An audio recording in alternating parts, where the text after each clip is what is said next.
Good morning friends, स्वागत है आपका हमारे नई वीडियो में। आज हम पढ़ेंगे कि व्हाट इज रेस्पिरेशन और व्हाट इज ब्रीदिंग, क्योंकि इसमें बहुत ज़्यादा बच्चों को कन्फ्यूजन रहते हैं कि रेस्पिरेशन और ब्रीदिंग एक ही चीज़ है या डिफरेंस है दोनों में। तो आज हम पढ़ेंगे दोनों की डेफिनेशन और दोनों में क्या डिफरेंस होता है इसके बारे में एक्सप्लेन। ठीक है, तो बने रहिए आज के हमारी वीडियो में। पढ़ते हैं हम व्हाट इज रेस्पिरेशन। ठीक है, तो रेस्पिरेशन क्या है? Respiration is a physical process. कैसा प्रोसेस है रेस्पिरेशन?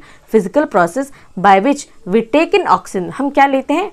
हम क्या ले रहे हैं? Oxygen from the surrounding. हम सराउंडिंग से क्या ले रहे हैं? Oxygen. And release carbon dioxide with the help of series of organs. और हम रिलीज क्या कर रहे हैं? Carbon dioxide.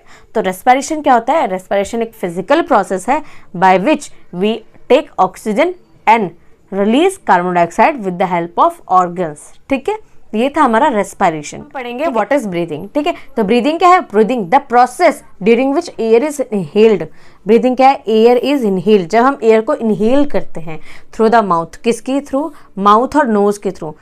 Due to muscle contraction. इसमें क्या होता है? मसल्स का कॉन्ट्रैक्शन होता है। And then excelled. एक्सेल्ड मतलब जब हम ऑक्सीजन को बाहर निकालते हैं, जब बाहर कार्बन डाइऑक्साइड निकलता है। ठीक है, ड्यू टू द माउथ। किसके थ्रू निकलता है? Mouth relaxation. तो क्या है ब्रीदिंग? ब्रीदिंग एक प्रोसेस है विच एयर इज इनहेल्ड, जिसके थ्रू हम एयर को क्या कहते हैं? इनहेल करते हैं। एंड थ्रो, किसके थ्रू हम एयर को इनहेल कर रहे हैं? माउथ के through. Due to the muscle contraction and exhale due to the muscle relaxation. जब हम एयर को इनहेल करते हैं तो उस टाइम क्या होता है? मसल्स कॉन्ट्रैक्शन होता है। लेकिन जब हम एयर को एक्सहेल करते हैं तो उस टाइम क्या होता है? माउथ रिलैक्सेशन होता है। तो इसमें दो प्रोसेस है, एक है इनहेलेशन, एक है एक्सहेलेशन। एयर इनहेलेशन और दूसरा क्या? एक्सहेलेशन। दोनों में टाइम भी लगता है। जब एयर को हम इनहेल करते हैं तो उसमें 2 सेकेंड लगते हैं। जब हम एक्सहेलेशन यानी जब एयर को एक्सहेल मतलब एयर को अपनी बॉडी से बाहर निकालते हैं तो उससे क्या बोलते हैं? एक्सहेलेशन। और उसमें कितना टाइम लगता है? 3 सेकेंड्स। ठीक है, तो दोनों कितने टाइम के लिए हो जाएगा? 5 सेकेंड्स के लिए हो जाएगा। ठीक है, तो ये था ब्रीदिंग। ठीक है, और रेस्पिरेशन आपको समझ आया होगा। रेस्पिरेशन कैसा प्रोसेस है? फिजिकल प्रोसेस है जिसमें हम एयर को क्या कहते हैं? टेक करते हैं। हम ऑक्सीजन को लेते हैं सराउंडिंग से और फिर कार्बन डाइऑक्साइड को छोड़ते हैं। पर ब्रीदिंग में क्या है? हम क्या करते हैं? एयर को इनहेल करते हैं, जिसमें क्या होता है? मसल का कॉन्ट्रैक्शन होता है। और फिर एक्सहेल करते हैं, जिसमें माउथ का क्या होता है? रिलैक्सेशन। ब्रीदिंग में 2 प्रोसेस है, एक है एयर इनहेलेशन और एक है एक्सहेलेशन। इनहेलेशन कितने टाइम का है? 2 सेकेंड्स का। और एक्सहेलेशन कितने टाइम का? 3 सेकेंड्स का। तो टोटल टाइम कितना हो गया? 5 सेकेंड। हाँ, तो अब हम पढ़ेंगे difference between breathing and respiration. ठीक है, इसमें हम ब्रीदिंग और रेस्पिरेशन को दोनों को देखेंगे कि दोनों एक दूसरे से कैसे कैसे अलग है। ठीक है, तो पहले हम पढ़ते हैं breathing. Breathing process of inhalation and exhalation of air in the out of the lungs. इसमें क्या है?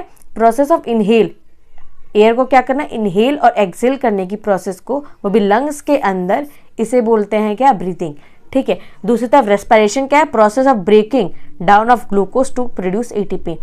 जब ग्लूकोज को ब्रेक डाउन करने के लिए क्या है? ग्लूकोज जब ब्रेक डाउन होता है और एटीपी रिलीज होती है, उसे क्या बोलते हैं हम? रेस्पिरेशन। ठीक है, अब ब्रीदिंग का नेक्स्ट पॉइंट देख रहे हैं।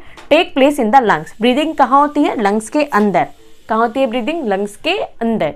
बट रेस्पिरेशन क्या होता है? Take place in the cells. ये कहाँ होता है? सेल्स के अंदर। ठीक है, थर्ड पॉइंट हम देख लेंगे, फिजिकल एंड वॉलेंट्री प्रोसेस।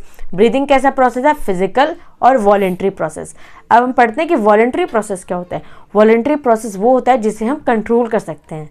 ठीक है, तो ब्रीदिंग कैसा है? Physical and voluntary process. But respiration कैसा प्रोसेस है? केमिकल। ये कैसा प्रोसेस है? केमिकल प्रोसेस है। और ये इनवॉलेंट्री प्रोसेस है, यानी हम इसे कंट्रोल नहीं कर सकते। ठीक है, ब्रीदिंग में नेक्स्ट पॉइंट देखते हैं, no energy produce during process. इस प्रोसेस में कहीं भी कोई एनर्जी प्रोड्यूस नहीं होती है। ठीक है, इसमें भी कहीं भी कोई भी एनर्जी प्रोड्यूस नहीं होती है। बट रेस्पिरेशन में energy is produce during process. Energy क्या होता है? प्रोड्यूस होता है। इस प्रोसेस में एनर्जी क्या होती है? प्रोड्यूस होती है, जबकि इसमें एनर्जी का प्रोड्यूस नहीं हो रहा था। ठीक है, नेक्स्ट पॉइंट क्या है? Extra cellular process. ब्रीदिंग क्या है? एक एक्स्ट्रा सेलुलर प्रोसेस। ये एक्स्ट्रा सेलुलर मतलब, एक्स्ट्रा मतलब बाहर और सेलुलर मतलब सेल के बाहर। ब्रीदिंग एक सेल के बाहर होने वाला प्रोसेस है। बट रेस्पिरेशन क्या है? Intra cellular. ये क्या होता है? सेल्स के अंदर होता है। ठीक है, जो एक्स्ट्रा सेलुलर प्रोसेस है इसके लिए इसको किसी भी एंजाइम की जरूरत नहीं पड़ती। बट जब इंट्रा सेलुलर प्रोसेस होता है इसमें क्या होता है? एंजाइम की जरूरत पड़ती है। ठीक है, तो ये था हमारा ब्रीदिंग और रेस्पिरेशन में डिफरेंस। जिसमें एक बार हम फिर से रिवाइज कर लेते हैं इसे। प्रोसेस ऑफ इनहेल, ब्रीदिंग क्या होता है, इनहेल करते हैं और एक्सहेल करते हैं एयर को out of the lungs, lungs के अंदर, ठीक है। रेस्पिरेशन में क्या है, process of breaking down of glucose, glucose का क्या ब्रेक डाउन, और क्या करता है ब्रेक डाउन होने के बाद एटीपी का प्रोडक्ट प्रोड्यूस करता है। एटीपी की फुल फॉर्म आपको पता है, एडिनोसिन ट्राइफॉस्फेट, ठीक है। ब्रीदिंग कहाँ होता है, लंग्स के अंदर। रेस्पिरेशन कहाँ होता है, सेल्स के अंदर। ब्रीदिंग कैसा प्रोसेस है, फिजिकल और वॉलंटरी प्रोसेस है, बट रेस्पिरेशन कैसा प्रोसेस है, केमिकल और इनवॉलंटरी प्रोसेस है। ब्रीदिंग में कोई एनर्जी नहीं प्रोड्यूस होती, बट रेस्पिरेशन में क्या होता है, एनर्जी प्रोड्यूस होती है। ब्रीदिंग कैसा प्रोसेस है, एक्स्ट्रा सेलुलर प्रोसेस है और इसमें एंजाइम की जरूरत नहीं पड़ती, बट रेस्पिरेशन कैसा प्रोसेस है, इंट्रा सेलुलर प्रोसेस है और इसमें एंजाइम की जरूरत पड़ती है। तो ये था दोनों में डिफरेंस, जो कि बहुत ईजी था और एग्जाम में आप अगर क्वेश्चन आए तो हम आप इस तरह से डिफरेंस लिख सकते हैं। अब हम पढ़ेंगे ह्यूमन रेस्पिरेटरी सिस्टम। अब हम उसको अच्छे से डायग्राम की मदद से समझ लेंगे कि कैसे कैसे हम रेस्पिरेशन करते हैं, कैसे कैसे हम सांस लेते हैं, किस नली के थ्रू हमारे शरीर तक सांस पहुंचती है, कैसे हम सांस को बाहर निकालते हैं, ठीक है। तो हम पढ़ेंगे ह्यूमन रेस्पिरेटरी सिस्टम, ठीक है। इसमें पहले आप सबसे पहले डायग्राम देख ही रहे होंगे। ये हमारी नोज़ है, नोज़ के थ्रू जैसे ये लेरिंग्स, फेरिंग्स, ऑफिट्रैकिया, फिर लंग्स है, ठीक है। इन्हीं को हम अच्छे से डायग्राम में समझेंगे, ठीक है। तो पहले हम स्टार्ट करते हैं ह्यूमन रेस्पिरेटरी सिस्टम में। पहला पैसेज कौन है, कौन कौन से ऑर्गन इसमें हेल्प करते हैं हमें सांस लेने में, हम वो पढ़ेंगे, ठीक है। तो नेसल पैसेज, पहला क्या है ये, नेसल पैसेज। पैसेज मतलब रास्ता, जो नाक के थ्रू जो रास्ता जा रहा है उसे क्या बोलते हैं, नेसल पैसेज, ठीक है। उसके बाद क्या आ रहा है हमारा, नेसल पैसेज है, ठीक है। ये हमारा क्या है, माउथ बना रखा है, जिसके अंदर की जगह को क्या बोलते हैं, माउथ कैविटी, ठीक है। फिर हमारा ये रहा फेरिंग्स, ये रहा हमारा इसके नीचे जस्ट लेरिंग्स, ठीक है। और उसके बाद क्या है हमारा, ये जो रिंग कार्टिलेज, जो से रिंग टाइप बनी हुई शेप दिख रही है आपको, इसे हम बोलते हैं ट्रैकिया, इसे हम विंड पाइप भी बोलते हैं। और ये किसकी बनी होती है, रिंग्स ऑफ कार्टिलेज, ये कार्टिलेज की बनी होती हैं, ठीक है। ये हमारे पास क्या है, दो बड़े बड़े ये दो साइड, ये जो हमारे हैं ये क्या है, रिब्स। सारे रिब्स कितने होते हैं हमारे, 12 पेयर होते हैं, ठीक है। दो हमारे पास लंग्स हैं, ठीक है। ये लंग्स में हमारे कुछ अंदर पार्ट्स दिखा रखे हैं, जिसे अभी हम समझेंगे। पहले कि हम कैसे हम रेस्पायर करते हैं, कैसे सांस लेते हैं, उसे हम पढ़ेंगे। नोस्ट्रिल, नोस्ट्रिल क्या है, इस पार्ट को हम बोलते हैं नोस्ट्रिल, ठीक है। उसके बाद क्या है, नेसल पैसेज, नेसल पैसेज क्या है, इस पार्ट को, ये जो पाथवे जा रहा है इसे हम बोलते हैं नेसल पैसेज, ठीक है। उसके बाद एयर कहाँ जाती है, नेसल कैविटी में। कैविटी मतलब किसी भी खाली जगह को हम कैविटी बोलते हैं। यहाँ पे ये जो खाली जगह है इसे हम क्या बोलते हैं, कैविटी। तो यहाँ से एयर कहाँ जाएगी, नेसल कैविटी में, ठीक है। उसके बाद एयर, उसके बाद लिखा है फेरिंग्स, नेसल कैविटी से होते हुए यहाँ पे क्या है, फेरिंग्स। ये क्या है हमारा, फेरिंग्स। फेरिंग्स क्या होता है, फेरिंग्स एक कॉमन ओपनिंग है, किसकी, नोज से और माउथ से कॉमन ओपनिंग है फेरिंग्स, ठीक है। फेरिंग्स के जस्ट नीचे होता है हमारा लेरिंग्स, जो किसका बना होता है, कार्टिलेज का, ठीक है। फेरिंग्स के जस्ट नीचे कहाँ होता है, क्या होता है, लेरिंग्स, ठीक है।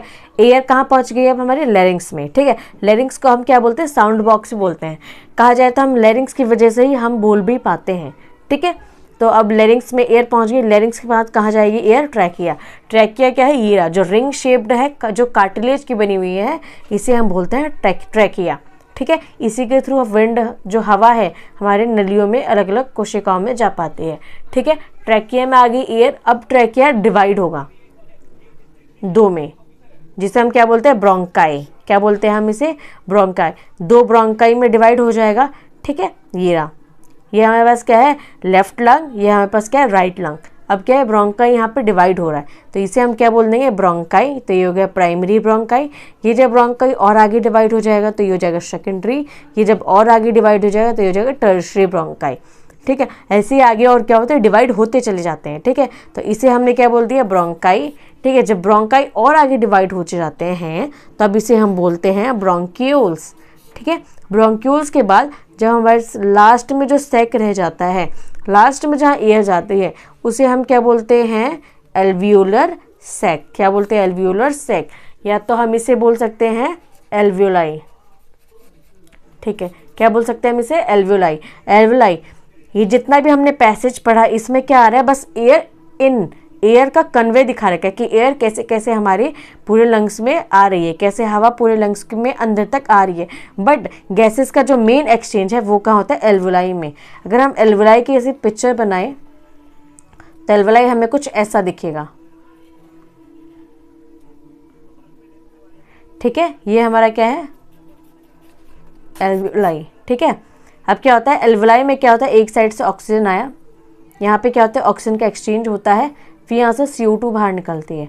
यहाँ पे क्या होता है, exchange of oxygen, exchange of gases. यहाँ पे क्या होता है, एक्सचेंज